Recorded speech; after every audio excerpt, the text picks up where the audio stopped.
Right, we're recording. Right. Cool. Just to, I hate this. I absolutely hate this. I get so self-conscious. To put digital transformation into context, digital transformation in my world could mean putting in Asana for a team of 150 communications colleagues to better collaborate and forward plan across a large business. It could mean migrating 20,000 files from a legacy digital asset management system over to a new one. It doesn't have to mean a multi-million-pound project. It can be something much more specific but impactful. A lot of what I do ends up verging into integrations, which is... No, I'm going to do that bit again. A lot of what I do ends up verging into the dreaded world of integrations. And before we get into it, we'll note down any acronyms and jargon as we go so that it's clear for anyone watching this afterwards and they're not having to frantically Google it all as they go. A lot of the clients I work with have processes that span more than just one tool, which is when we then start talking about integrations. They're usually painful and complex, and that's how I came across Switchboard very recently. And on that note, John, please introduce yourself and tell us who you are and what you do in that cheesy intro. Hi, so my name's John Norton. I'm the commercial director at Versori. We've developed a integration technology platform called Switchboard. So Switchboard is a kind of next generation any-to-any integration platform that can take any system or app and onboard it into a really intuitive no-code UI and enable anybody to build their integrations within Switchboard in minutes and hours, as opposed to typical timeframes for one-to-one hard-coding integrations of 4 to 6 weeks. Recently, we've been backed by the Silicon Valley unicorn factory of Y Combinator, which has been a massive stamp of approval for our business and technology, especially when one of our second-gen competitors was also backed by Y Combinator. So they see a huge difference in terms of what we do in the iPaaS space, or the integration platform as a service space. Thanks for sorting that acronym out. I think even I would have had to Google that one. What problem are you trying to solve for people with Switchboard? Okay, so typically the businesses and companies are facing two kind of major problems. Time, money and resources are wasted on manual integrations and automation. And the second kind of issue is that complex integration platform solutions are not easy.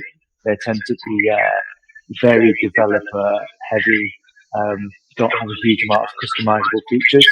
But yet on the flip side, the easy integration platform solutions don't tend to have the complexity or the flexibility of kind of features that you want, and where kind of Versori Switchboard fits is that we bridge the gap between those two major kind of issues for companies.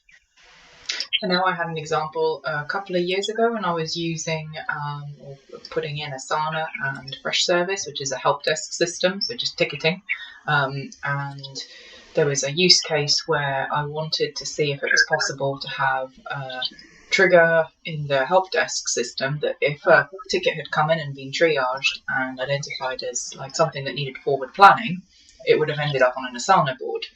And I know that they're easy, quick to use systems, but it would have been much faster still for the team members to be able to click one button in the help desk system and then just have that ping off a Zapier, fire off some sort of automation that then just pushed some of that information through. Really, really simple stuff. It could have just been the title or the description and a URL to the unique sort of task that you can then click in between the two systems without having to, copy and paste it, or just add 5 minutes at pace is still quite a lot of manual, repetitive tasks. And what I found was, and this wasn't the only time I came across this, but something like Zapier ends up being a little too basic, if that's the right word. It's too restricted. And it relies on someone somewhere having already built one of those apps that allows the API integration, or going down the custom route, which is very expensive. So when you buy an off-the-shelf system, typically you don't tend to allocate that budget up front for something so involved afterwards. So that's where I got excited when you were telling me about Switchboard. Yeah, I think what we're trying to do is historically, you're right, you've got a couple of options. You've got, if you look in the space, you've got the Generation 1, the likes of MuleSoft, which are, good technology, but very developer focused. You need to be, have a software degree to kind of get your head around it, and the level of customized features aren't really there in comparison to others. So that's kind of your option 1. Option 2 is like a Gen 2, like a Zapier or a Workato or a Jitterbit, which are, again, good technology, but, very much connector libraries. So pre-baked apps between predefined systems based on predefined fixed scopes, which are great if they've got them for what you want. Typically, though, they have a lot of non-native, customers want non-native integrations, and then you're kind of stuck between two options there, which is, okay, I'm going to add that. I'm going to add my requirement to a Zapier wish list, a developer wish list, and hopefully they'll get enough momentum with that particular request that they'll go and build it, and then it'll become a Zap. Or the flip side is, okay, I will ask Zapier to build it for me, and they will scope it, and they'll typically take 4 to 6 months to kind of do a build, and they'll charge upwards of $50,000 to do that, which again for the small to medium sized businesses, it's not really an efficient kind of option. What we're doing is we're bringing a solution where you can onboard an app or apps that maybe they are in Zapier, or maybe it's a new app you've built. Say you've built I built a new HR platform that I want to integrate, but it doesn't have any native integrations with any kind of ecosystem apps like a Xero or a MailChimp or a HubSpot, for example. Well, in that case, you're kind of stuck. You've either got to go and use either internal devs, which you may or may not have. Typically, developers in businesses, their time is finite and they don't want to work on integration. They want to work on they should be working on the very cool stuff of front-end functionality and building great products. You outsource it. Outsourcing comes with time and resource. And typically, 4 to 6 weeks is the average lead time on a development project. Whereas with Switchboard, we're kind of saying, look, it doesn't need to be like that anymore. Even the person with the least tech savvy in your business who just understands what they want to do with some of the data can go into Switchboard, drag it in and either a new app or their own new app, and then look at the ecosystem they want to build and say, right, I want Xero, I want MailChimp, I might want Klaviyo, I might want HubSpot, drag it in, connect in the UI, which is very, very intuitive. It's built based on almost like a whiteboard, as you would normally architect out. You can build your integrations, map the endpoint you want, and click publish, and that's it. You're done. Your integrations are done. They're running. You just save potentially 6 months worth of development time and cost.